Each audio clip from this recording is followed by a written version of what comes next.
Hey guys, welcome to this video. Today I want to share with you my experience visiting India for the first time. I'm sure you already watched the other videos where I showed when my fiancé Rishi visited my country Paraguay for the first time, and that's why I wanted to show you the same from my side, me visiting his country. This was actually a business trip and it happened in August of 2022, so exactly 2 years ago.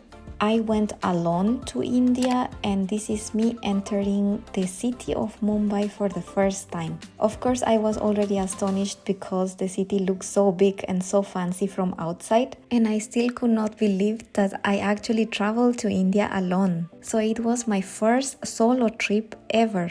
Here it was still okay, but once you were inside the city, this is how the traffic sound was like.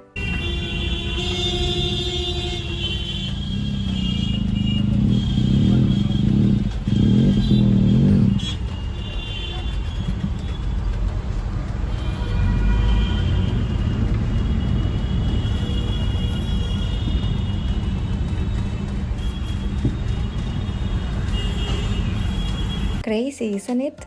So if you ever decide to come and visit India, please get used to that because that sound you will listen the whole time. I'm sure you noticed this motorcycle kind of looking thing. These are actually called rickshaws or tuk-tuks, and they are used like taxis. It's a very cheap way of traveling in India, that's why a lot of people use it. Even I tried it once, but you are going to see that later in this video. But now I want to tell you about my stay. I was staying at the JW Marriott Juhu hotel in Mumbai, and it was by far the fanciest and costliest hotel I've ever been to. Of course, I didn't need to pay for it because it was a business trip, as I mentioned at the beginning, so everything was covered for me. But I was living my life like a princess in this hotel. It was so high class, it was so fancy, and the options for food, breakfast, etc., they were just amazing. Here I show you a couple of options for sweets that we used to have every morning. So it was very tempting to take all of these cakes, but of course I cannot have a lot. I'm not used to have very heavy breakfast, so I used to take very little stuff. Here you can see that I still managed to take some jalebis and idlis, and that was all what I was able to take in the morning. Now I want to take you outside on the backside of the hotel where you have this beautiful garden with ponds, fishes, pools and all. It all looks so beautiful, so I literally felt as if I were on vacations or something like that. I was enjoying my life at this hotel.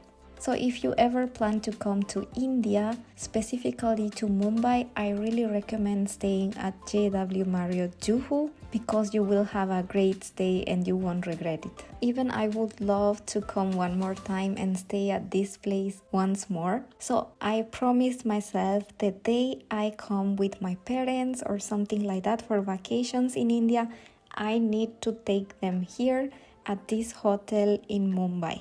One of the most amazing things about this hotel is that it has its own private exit to the Juhu beach. So you can literally be at the beach in 2 minutes walk. Whenever I used to get some time, I used to ask the guys to open the gate for me so I can enjoy the beach for a little while. And then I just needed to head back to the hotel and I was there in 2 minutes again. The Juhu beach was very pretty. And although it was monsoon season, I still saw a lot of people at the beach. Some of them were even going inside. And here you can see how crowded it was. This video, I took it early in the morning, but maybe, I don't know guys. This is just how India is, always crowded, especially Mumbai. Maybe it's always like that. You guys tell me.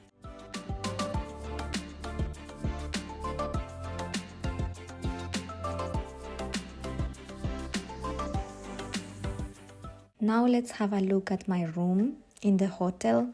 Of course, as expected, the rooms were flawless. My stay was just perfect. They used to come every day for cleaning. They used to just maintain my shoes all together in case they were a bit disorganized and stuff like that. And as soon as I got settled in my room, I started to check each and every corner to see what they provide for the guests. If you guys were wondering, I think they charge around 100 or 100, a little bit more than 100 euros per night, so that you can stay at one of these rooms at JW Marriott. Let's have a look at the bathroom now, because for sure we will see some interesting stuff there. Okay, so far everything normal here, the shower, the toilet, it all looked very luxurious to me, but of course I also mentioned that this is by far the costliest hotel I've been to so far. But hold on guys, because here is the very important thing I want to show you. So here we have the little device called bidet, I think, and I don't really know how people use this device here, but here is the thing. In India, they prefer to use water instead of toilet paper, and that's why all of the rooms and even in normal households, you will find this device for sure. That device is the must. But don't worry guys, for normal people like me, they also provide toilet paper because a lot of international guests also come to India. Now this is the counter where they provide a lot of items, snacks and coffee material in case you want to take something. But you should know guys that if you take any of these things, they charge you a lot of money. That's why I always avoid to take anything what the hotel provides you from here. Also, they have given a pretty much filled up fridge already with a lot of drinks variety, but I didn't take any of them.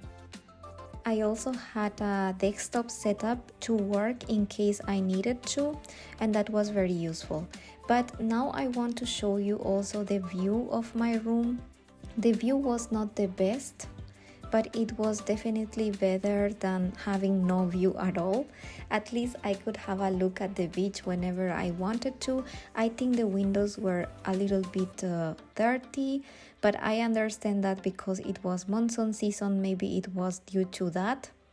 During my stay in Mumbai, it rained a lot. I think it rained every day, and my friends already warned me before that it's going to be like that because Mumbai is one of the most humid cities in India.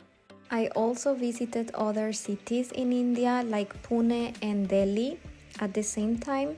I have to admit that indeed Mumbai was one of the most humid cities because it was the only place where I felt that my hair was sticking on my face the whole time, and I didn't have this feeling in Pune or Delhi.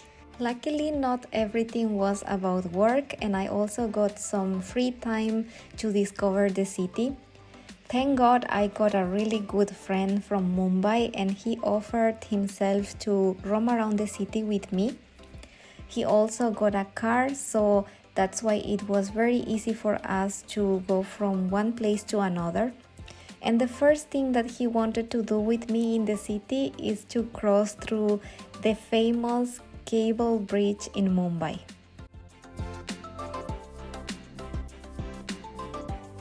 Then he also drove inside the city to show me some monuments and important buildings. And at this specific moment, we were looking at the tall building that you can see at the end. And he was explaining me that there is where the richest man from India, and I think also in the world, lives. Fun fact, in the whole building, only around 6 people live, according to what my friend said. We also stopped at Marine Drive, which is a place where people just come to relax, just to sit or maybe also for a walk. We spent some time there, and then I think only by walking distance you already find this monument called Gateway of India, which is a very famous touristical spot in Mumbai. And here is the famous Taj Hotel, which became very touristical after the attack that occurred in 2008, where almost 200 people were killed by terrorists. What my friend also told me is that some of the bullet spots are still visible at the walls of the hotel. And then we needed to go to my friend's office place because he needed to collect something. And there I took a chance to record this short video because the whole area looked so green and so beautiful.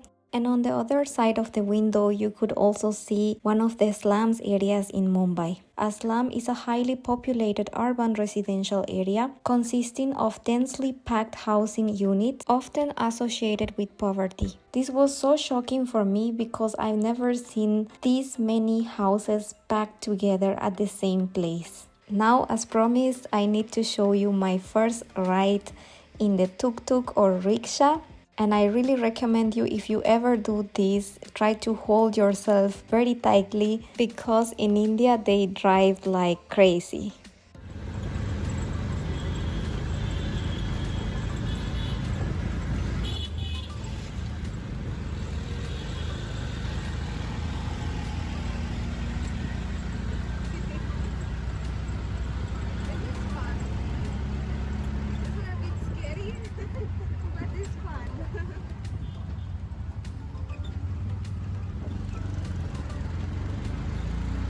And then thank God we reached to the restaurant that my friend has chosen for us. We wanted to end our day with a delicious meal from India. He took me to this restaurant that I think the name was Barbeque Nation. The restaurant was really nice, so I recommend you to go there as well for sure. They have so many options. They have like a buffet area where you can choose whatever you want, as you can see here. And also in the middle of our table we had like a grilling spot where they can take paneer or chicken and grill it there in front of you, so it will always stay warm. That was really nice from this restaurant. I enjoyed it a lot. Okay guys, so we are coming to the end of our video. If you want to see my trip to Taj Mahal, the one that I show at the very beginning of the video, that will come in part 2 because otherwise this video will be too long. But if you like this video, please subscribe to my channel and also like the video and stay tuned for more. I will upload the part 2 very soon. See you guys, bye!